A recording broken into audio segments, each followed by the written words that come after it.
Hi, everyone. Welcome to our April 29th session of Huddle in Place with the Nine-Sided Circle. This is episode 34, so thank you for hanging in with us and joining in. I am one of your hosts. I'm Noor Kyle in Los Angeles. And I'm the other one of your hosts, Mushtaq Ali, in the Bay Area or the Bisty Badlands. I love that picture. I love do the too. sky. That's so cool looking. So pink.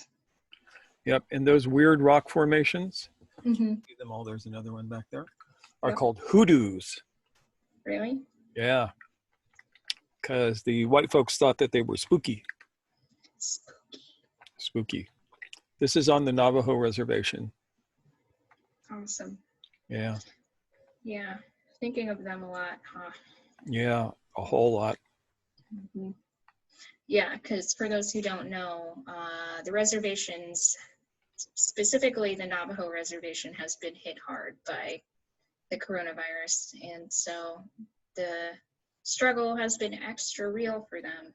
And this is something that we tend to pay a lot of attention to because it's important to us. And so we're just keeping them close to our hearts right now. Yep.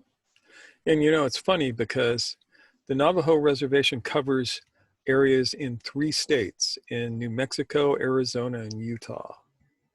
And the largest section of it is within the territorial bounds of Arizona, but Arizona is not saying much about the reservation at all, nor is Utah, which has, you know, a sliver in comparison to everybody else. But New Mexico is reporting on it daily. Yeah. So I'm glad that somebody is stepping up and doing that. Definitely, yeah. So thank you, New Mexico, for being attentive. So what else is going on? Do you have anything else to update on? Up here, we're looking at very tentative steps to start reopening some stuff. Yeah. Probably not till the middle or late next month, but you know, plans are apace. Yeah, it's so interesting to see how things develop differently across the state, because in LA right now, we are definitely going through a prolonged, time of both increased testing and increased cases, but also increased deaths as well. So Yep. The infection is still actively spreading here for sure. Yeah, and it's actively spreading here, but it's slowed down some. Right. I saw in the news today, though, that LA County is going to be offering free coronavirus testing to everybody. Right, which is fascinating because there's been so much emphasis over the past couple months on just testing people who are essential workers, testing people who are showing signs of illness. At this point, they know people are curious to know, and it would be a good way to keep track of how things have been spreading if we're able to test pretty much everyone. So Yep. If we have the capacity for that, excellent, then I'm excited. Yeah, and testing everybody is a step in beating the virus. So, Right, yeah. Yay on Los Angeles. And it allows for better data because then you get to see who has it and is not showing any symptoms yet, if at all, and who is actively shedding the virus and all that stuff. So we get to find out, hopefully. So that's where we're at in Los Angeles.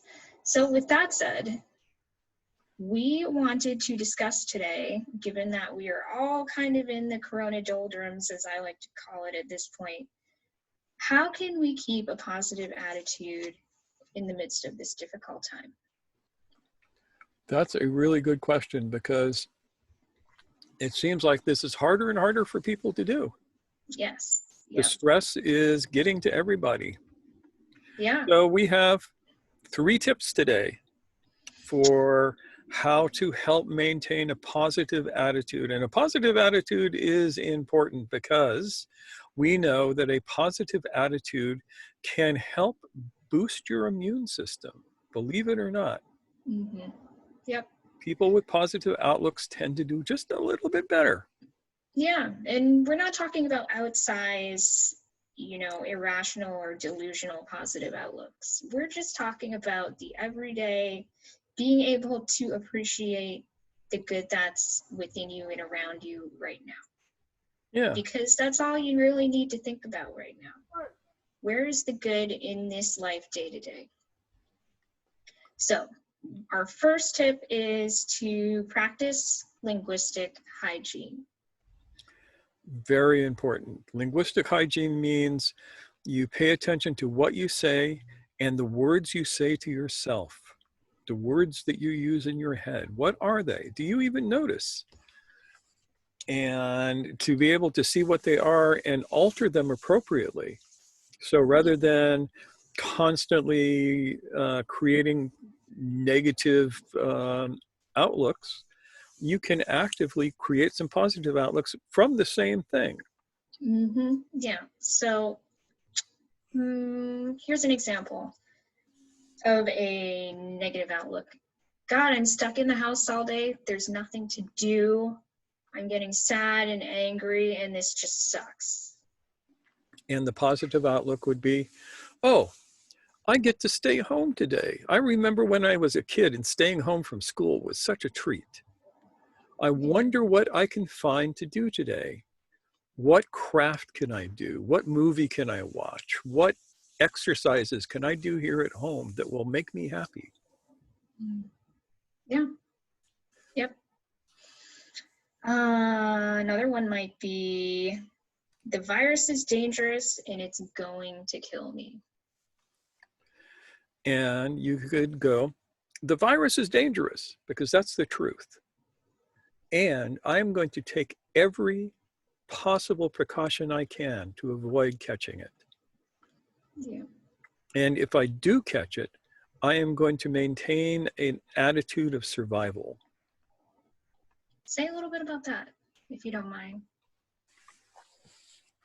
Attitude of survival is an interesting thing because we have seen that that can be the difference between life and death with a number of things.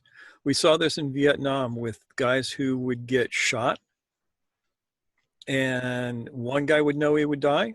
The other guy knew that he was going to live. Same kind of wound.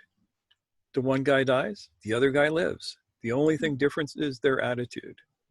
Yeah. So, yeah, this is definitely part of linguistic hygiene because it's about how we talk to ourselves and how we verbalize our experience, both inside our heads and outside our, when we speak to other people. Yeah. Yeah. So what's number two, lady? Number two is expressing and allowing yourself to feel realistic gratitude for what you have going for you. So these would be things like, gosh, I'm so grateful I have enough money to feed myself this evening.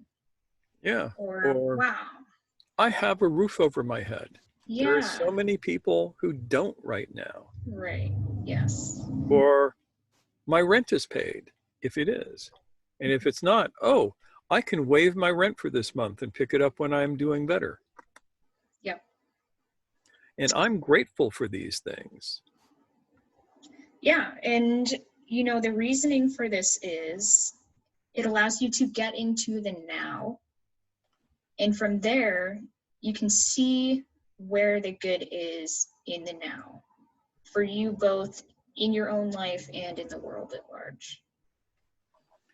Yeah, so when you do the practice of gratitude, find things that are realistic, first of all. Right, yes. You don't go, oh, I'm grateful because I know that millions of dollars are coming to me.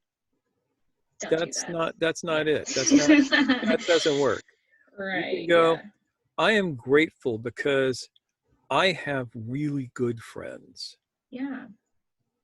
Yep. That's a thing that I can be grateful for. And even if it's something you didn't expect that feels like a backslide, it isn't right now. So let's say you recently you ended up taking up unemployment. So right now You can say, I am so grateful that I have unemployment, because that's important right now to validate that experience that you're having right now in such a way that it becomes a positive rather than a knock against you, because you don't need that and you don't deserve that. No, and you earned that damned unemployment. Exactly. You, Damn right. you have been paying into unemployment insurance since you got that damn job. So Right. it ain't a government handout. You earned it. Hell no. And yes, so that's what we're talking about when we talk about linguistic hygiene too, because you're framing a truth in a way that's going to be beneficial to you. So, Yeah. our last one. What is our last one? That is choosing positive, achievable goals. And this is going to be daily, monthly, weekly, maybe hourly. Maybe. If you're having a really bad day, it might be minute to minute, and that's fine. Yes. Yeah. And it's the achievable thing that's important. Realistic, achievable goals. Yes. So. Yeah, look up SMART goals on the interwebs sometime. That's a really nice way to organize your goals. But we aren't going to go into that. We're just going to tell you to do it. Mm-hmm. Yeah. And what this looks like is, today, I'm going to straighten the couch. That's my goal, and I'm going to do it. Yeah. Doesn't have to be big. It's best to start small. I was just going to say that it's great to start small, because it can snowball from there. And we've discussed this before, only because it's absolutely true and it's absolutely critical. It's important to set goals, and it's important to make them something you can accomplish. Yeah.